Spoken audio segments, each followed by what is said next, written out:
स्थान का मैं हूं आपके साथ मनोराज सक्सेना।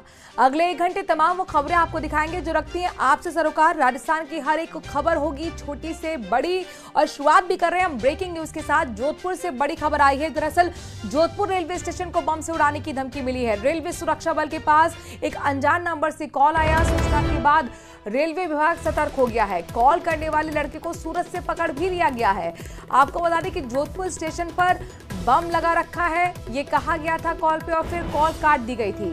सूचना के बाद रेलवे विभाग पूरी तरह से अलर्ट मोड पर आ गया और कॉल करने वाले लड़के को आखिरकार सूरत से पकड़ लिया गया है।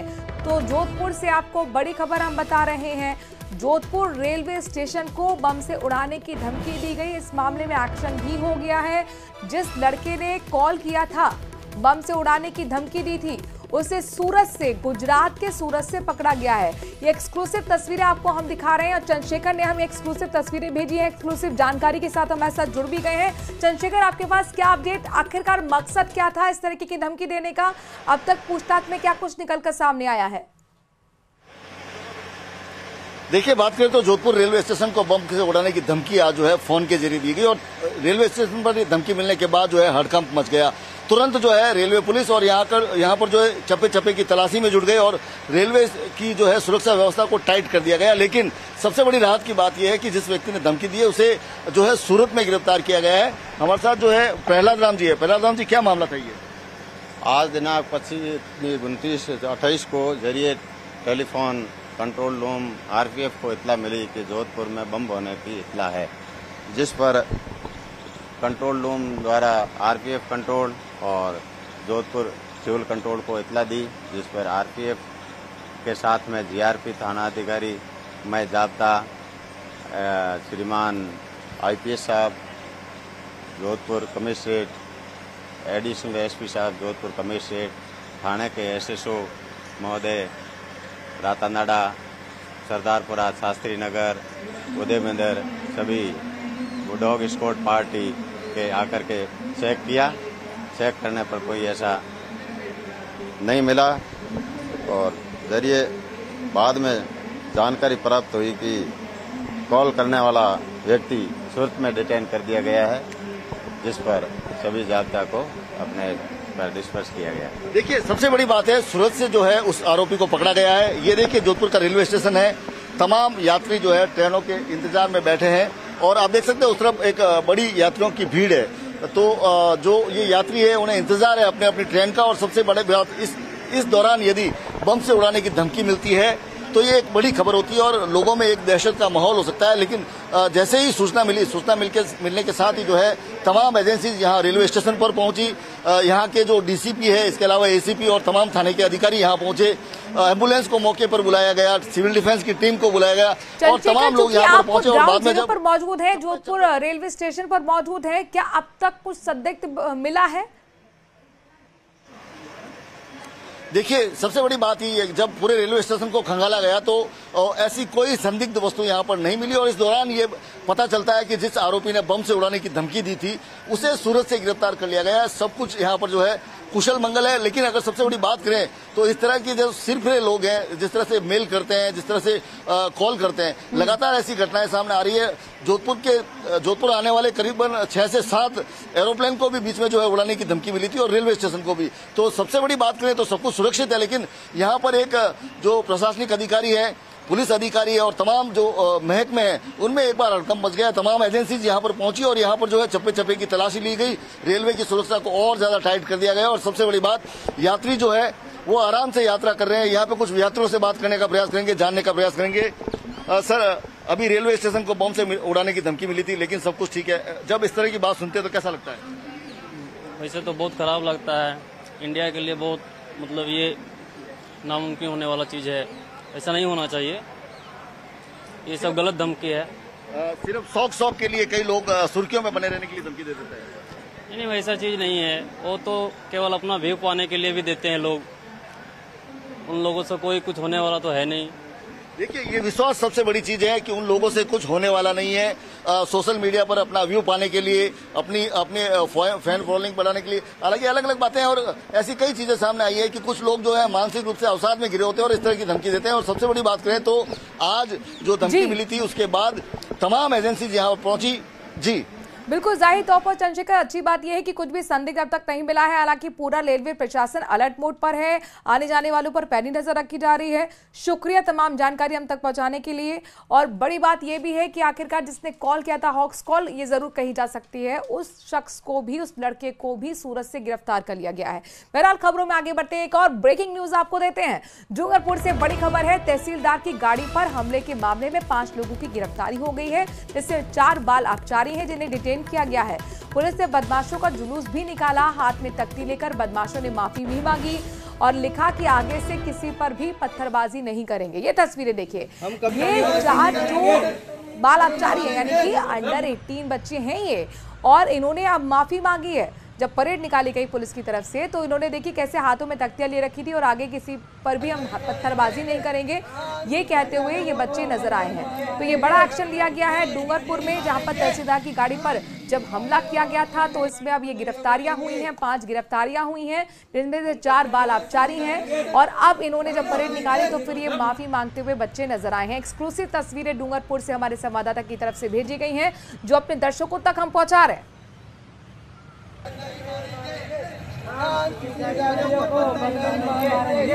तो पुलिस ने किस तरीके से बदमाशों को भरे बाजार में जुलूस निकाला है, तस्वीरें आपके सामने हैं। अब ये बच्चे जो हैं हाथ में तख्तियां लेकर माफी मांगते हुए नजर आ रहे हैं और ये प्रॉमिस कर रहे हैं पुलिस से। प्रॉमिस क्या कि हम कभी भी पत्थरबाजी नहीं करेंगे, कोई भी हाथ में अगर पत्थर देगा तो हम उसे नहीं चलाएंगे, क्योंकि ये अंडर 18 बच्चे हैं। जाहिर तौर पर कई बार ये बच्चे अपराध की दुनिया में किसी के कहने पर चले जाते हैं। हमने अनुसंधान शुरू किया, मुखबिर धंधा सक्रिय किया और उनसे पता चला कि भाई इस तरह की वारदात कौन कर सकता था, जिसमें एक राहुल लड़का था राजवाड़ा का, जिसको डिटेन किया। डिटेन के पूछताछ की, जिसने उस उक्त घटना अपने अन्य साथियों के साथ करना स्वीकार किया, जिस पर सभी को राउंड आउट किया। डिटेन का पूछताछ की तो सभी ने स्वीकार किया कि उक्त घटना इन तीनों राहुल ने की थी, जिस पर तीनों डिटेन कर प्रकरण के अनुसार उनको गिरफ्तार किया गया। जिसमें की राह पर नजर आएंगे जाट समाज की कल हुंकार सभा होगी।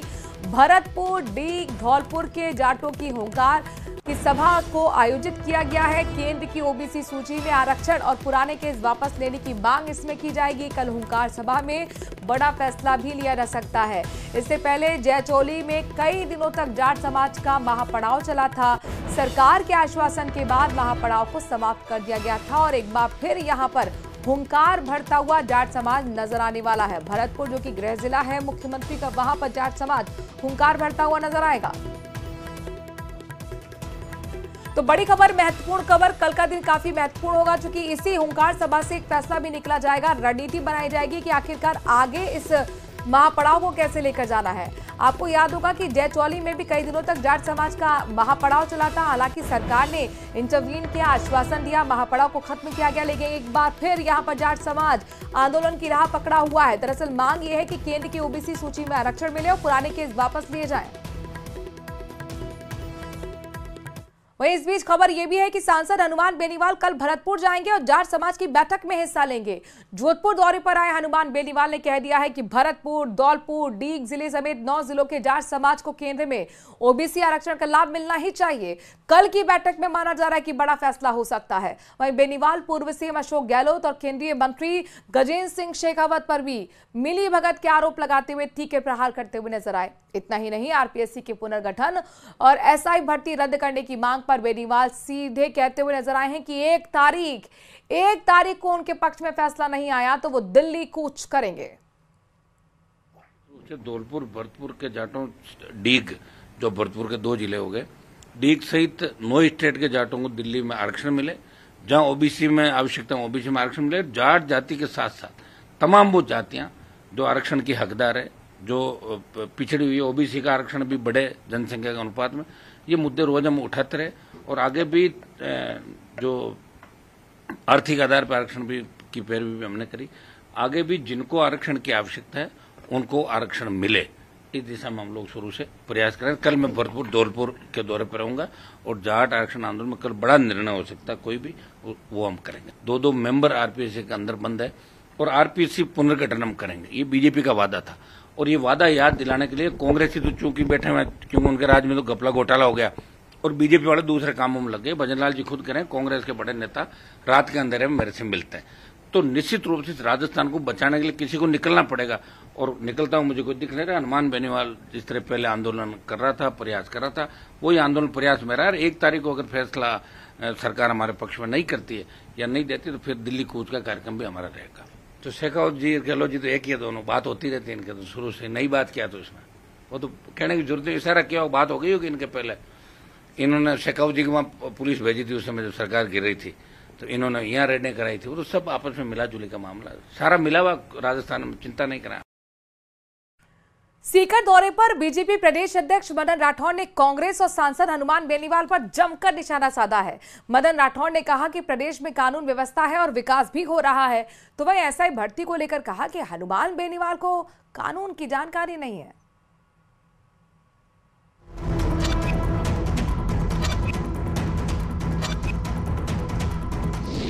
कांग्रेस और आरएलपी ने सरकार के खिलाफ खोला मोर्चा। कानून व्यवस्था, एसआई भर्ती मामले को लेकर किया हमला। बीजेपी ने दिया विपक्ष को करारा जवाब। प्रदेश में कानून राज कायम, हर तरफ हो रहा विकास।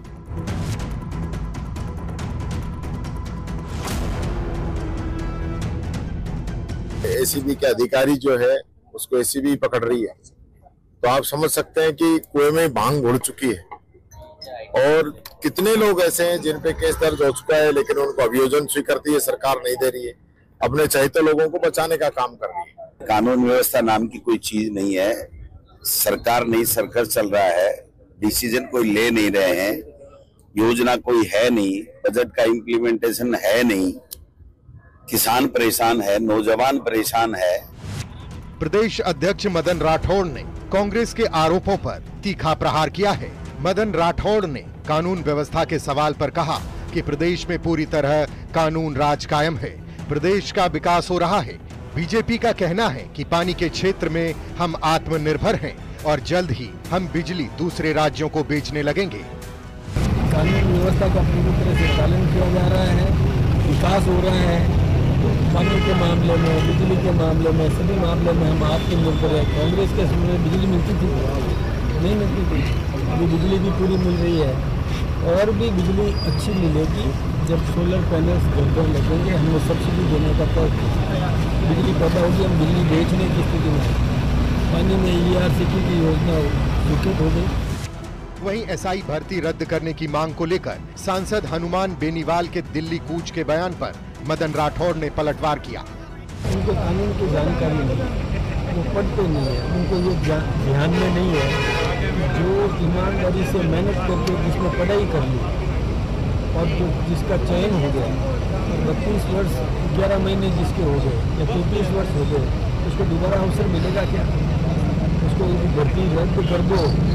जो सही लड़का था उसको दोबारा तो 33 वर्ष पार होने के बाद उसको तो फिर बिठाएंगे नहीं। ऐसी मांग करना नहीं चाहिए, न्याय करना चाहिए, जांच करनी चाहिए, दोषी को दंडित किया जाना चाहिए, निर्दोष को सजा देना ठीक नहीं। निश्चित रूप से राजस्थान को बचाने के लिए किसी को निकलना पड़ेगा और निकलता हूं मुझे कोई दिख नहीं रहा। हनुमान बेनीवाल जिस तरह पहले आंदोलन कर रहा था, प्रयास कर रहा था, वही आंदोलन प्रयास में रहा है। 1 तारीख को अगर फैसला सरकार हमारे पक्ष में नहीं करती है या नहीं देती तो फिर दिल्ली कूच का कार्यक्रम भी हमारा रहेगा। कांग्रेस कानून व्यवस्था के मुद्दे पर प्रदेश सरकार को घेरना चाहती है, तो वहीं हनुमान बेनीवाल भर्ती परीक्षाओं में युवाओं के जरिए सरकार को निशाने पर लेना चाहती है। लेकिन बीजेपी ने दोनों ही मुद्दों पर विपक्ष को करारा जवाब दिया है। संदीप हुड्डा, न्यूज़ 18 सीकर।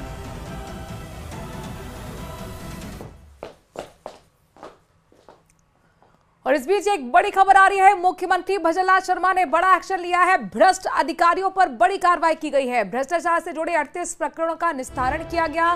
भ्रष्ट अधिकारियों पर यह बड़ा एक्शन माना जा रहा है। आपको बता दें कि 2 सेवारत अधिकारियों को सेवा से हटा भी दिया गया है और 2 रिटायर्ड अधिकारियों की पेंशन रोकने के मुख्यमंत्री ने निर्देश दिए हैं।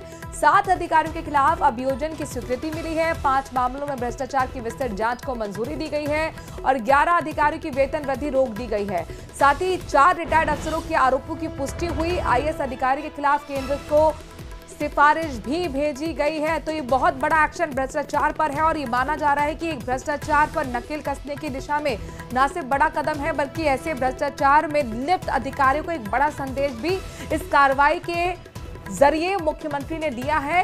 38 प्रकरणों का निस्तारण भ्रष्टाचार से जुड़े हुए किया गया है। भ्रष्ट अधिकारियों पर यह बड़ी गाज है, बड़ा एक्शन कहा जा रहा है और ऐसे में माना जा रहा है कि पूरे प्रशासन में इस वक्त इस एक्शन के बाद हड़कंप मचा हुआ है। आपको बता दें कि 2 सेवारत अधिकारियों को हटाने की बात कही गई है और 9 रिटायर्ड अधिकारियों की पेंशन रोकने की मुख्यमंत्री ने सीधे तौर पर निर्देश दे दिए हैं। यहां तक कि 7 अधिकारियों के खिलाफ अभियोजन की स्वीकृति मिली और 5 मामलों में भ्रष्टाचार की विस्तृत जांच की मंजूरी भी मुख्यमंत्री ने दे दी है। साथ ही ऐसे 11 अधिकारी भी हैं जिनकी वेतन वृद्धि रोक दी गई है।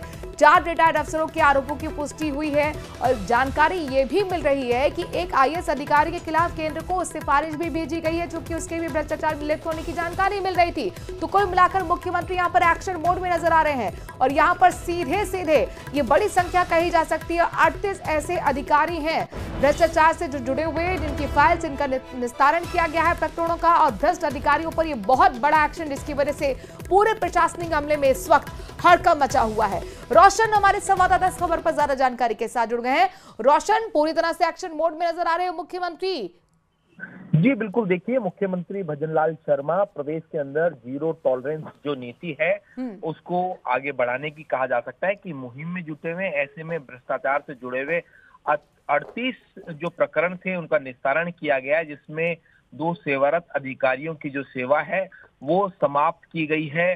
कल जिस तरीके से एसीबी का जो ट्रैप किया गया था जो है उनकी जो सेवा है वो समाप्त की गई है। साथ ही साथ 9 सेवानिवृत्त जो अधिकारी है उनकी पेंशन रोकने के निर्देश दिए गए हैं। साथ ही साथ 7 ऐसे अधिकारी हैं जिनके खिलाफ अभियोजन स्वीकृति दी है। एसीबी ने राज्य सरकार से अभियोजन स्वीकृति जो मांगी थी उसके लिए कहा जा सकता है कि मुख्यमंत्री भजनलाल शर्मा ने आज इस मीटिंग के अंदर अभियोजन जो स्वीकृति दे दी है, साथ ही साथ 5 मामलों में भ्रष्टाचार की विस्तृत जो जांच है उसको मंजूरी दी है। साथ ही साथ 11 ऐसे अधिकारी जांच में आगे क्या निकलेगा ये देखना दिलचस्प होगा। फिलहाल बहुत बहुत शुक्रिया रोशन, तमाम जानकारी हम तक पहुंचाने के लिए।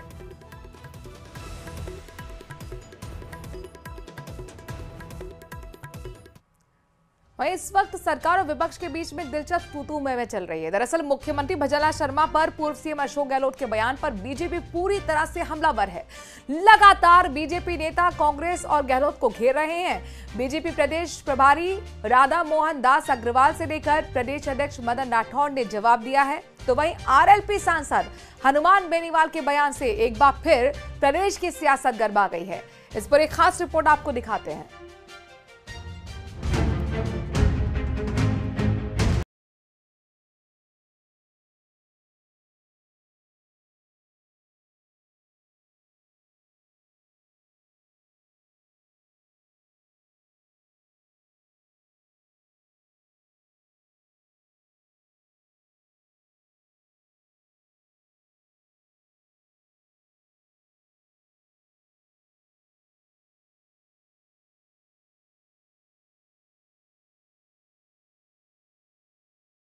भले ही 4 दिन पुराना हो गया हो, लेकिन सियासी बयानबाजी कम नहीं हो रही है। बीजेपी लगातार गहलोत पर पलटवार कर रही है। तो वहीं जब सीएम भजनलाल ने भी बिना नाम लिए गहलोत को जवाब दिया, तंज भरे लहजे में कहा कि क्योंकि जब मैं ये बात कहता हूं कि 5 साल बनाम 1.5 साल, तो कई हमारे विपक्षी नेताओं को सुनने में बड़ा दिक्कत होती है। मैं उनसे कहना चाहता हूं, सुनने में दिक्कत नहीं होनी चाहिए, क्योंकि हाथ की सफाई, जादूगरी और मेहनत और ईमानदारी में बहुत बड़ा अंतर है। बहुत बड़ा अंतर है। पूर्व सीएम अशोक गहलोत पर बीजेपी हमलावर है और बयानों की बौछार जारी है। सियासी हलचल के साथ बयानबाजी भी तेज हो गई है। अब बीजेपी के प्रदेश प्रभारी डॉक्टर राधा मोहन दास अग्रवाल ने भी अशोक गहलोत की चुटकी ली। उनके खिलाफ लगातार साजिशें होती रही हैं। बेचारे कभी ठीक से 5 साल कुर्सी पर बैठ ही नहीं पाए। सचिन पायलट उनकी कुर्सी पर इतने कांटे लगा के बैठे थे कि वो कभी उस पर ठीक से बैठ ही नहीं पाए। तो उनको सपने में भी दिखता है कि हर संगठन में विरोध होता है। हमारे संगठन में माननीय मुख्यमंत्री हमारे संगठन के मुख्यमंत्री हैं। कोई विरोध करेगा नहीं, और विरोध करेगा और गलत तरीके से करेगा तो हम उसको स्वीकार भी नहीं कर सकते। उधर बीजेपी प्रदेश अध्यक्ष मदन राठौड़ ने भी गहलोत पर तीखा प्रहार किया है। ये तक कह दिया है कि ये सब कांग्रेस के आचरण का हिस्सा है। दावा किया है कि मुख्यमंत्री भजनलाल शर्मा के नेतृत्व में 1.5 साल में शानदार काम हुए हैं और आने वाले 3.5 साल में भी इस तरह आपको राजस्थान आगे बढ़ता हुआ दिखाई देगा। नहीं है पूर्व सीएम वो अपने उनके संस्कार हमने आए नहीं है। जो उनके जो व्यवहार में जो था ना ये मुख्यमंत्री उप मुख्यमंत्री के झगड़े वो हमारे यहाँ नहीं है, वो उनके हुआ करते थे। हम तो बिल्कुल संस्कारित लोग हैं हमारे यहाँ ऐसा। जबकि आरएलपी सांसद हनुमान बेनीवाल ने अशोक गहलोत पर ही सरकार बदलने की साजिश रचने का आरोप लगाया और कहा कि बीजेपी के कुछ विधायक मिले होंगे। वो तो अशोक जी रच रहे होंगे ना, क्योंकि अशोक जी के बिना तो अकेला तो कैसे रचेगी बीजेपी। भाई मान लो सीएम को हटाने के लिए बीजेपी के कुछ विधायक तैयार हो रहे हैं, तो फिर अशोक जी भी तो कुछ विधायक देंगे। बात हुई होगी इनकी, बात हुई है जब भी, तो पहले भी तो हुआ। पहले वसुंधरा जी ने अशोक गहलोत को आदमी दिए थे। ये तो होता ही है राजस्थान में, नई बात क्या है। और भजनलाल खुद कह रहे हैं ना कि कांग्रेस के नेता रात के अंधेरे में मेरे से मिलते हैं, तो वो बड़े मगरमच्छ कौन है? वो कांग्रेस के नेता ही तो है जो धीरे धीरे सब आपके सामने आ जाएंगे। बहरहाल प्रदेश की राजनीति में इस समय दोनों ही पार्टियों के बीच एक दूसरे के खिलाफ तीखे हमले हो रहे हैं। हालांकि अभी प्रदेश में कोई बड़े चुनाव नहीं होने हैं, लेकिन इन सब बयानों को नवंबर में आने वाले निकाय और पंचायती चुनाव से जोड़कर देखा जा रहा है। Bureau report, news 18 Rajasthan. आइए अब आपको सीधे लिए चलते हैं जयपुर। शिक्षा के क्षेत्र में न्यूज़ 18 राजस्थान एजुकेशन कॉन्क्लेव 2025 का आयोजन हो रहा है। मुख्य अतिथि राजस्थान सरकार के शिक्षा मंत्री मदन दिलावर मौजूद हैं। बच्चों को मिलते हैं चैट जीपीटी के जरिए आंसर वो लिख देते हैं। कह सकते हैं हम कॉपी पेस्ट भी कई बार हो जाता है, तो क्या आपको लगता है? देखिए ये बहुत ही रेलेवेंट क्वेश्चन है आज के टाइम पे। एक्चुअली जब एज ए रिसर्चर या फिर एज एन एकेडमिशियन हम बात करते हैं तो एक टर्म कॉमनली हम बात करते हैं, फोकस करते हैं, उसको हम कहते हैं एथिकल एआई या फिर रिस्पॉन्सिबल एआई, कि एआई का रिस्पॉन्सिबल यूज या फिर उसका एथिकल यूज सोसाइटी में किस तरह से करना चाहिए। और मंत्री जी यहाँ पे बैठे हैं और स्कूल एजुकेशन सर आप भी एक तरह से आगे लेके चल रहे हैं। तो जैसे हमने स्कूल के 6th और 7th स्टैंडर्ड्स में हमने प्रोग्रामिंग लैंग्वेजेस और डेटाबेस और इस तरह के सब्जेक्ट्स डाल दिए हैं कंप्यूटर के। तो अगर बिल्कुल ये एक्चुअली विचार का वो है पॉइंट, लेकिन अगर ऐसा हो कि कुछ एथिकल या रिस्पॉन्सिबल एआई जो है वो स्कूल एजुकेशन में बच्चे को बताया जाए, जिससे कि जब वो इसी चीज को कॉलेज में लेके आए तो कम से कम उसको एथिक्स पता हो कि उसको किन एथिक्स को फॉलो करना है। और अगर आप लोग देखें तो यही हमारी जड़ है, जो हमारे रूट्स हैं, हमें जो संस्कार मिले हैं, जो हमारी एजुकेशन सेक्टर जो हमें सिखाता है वो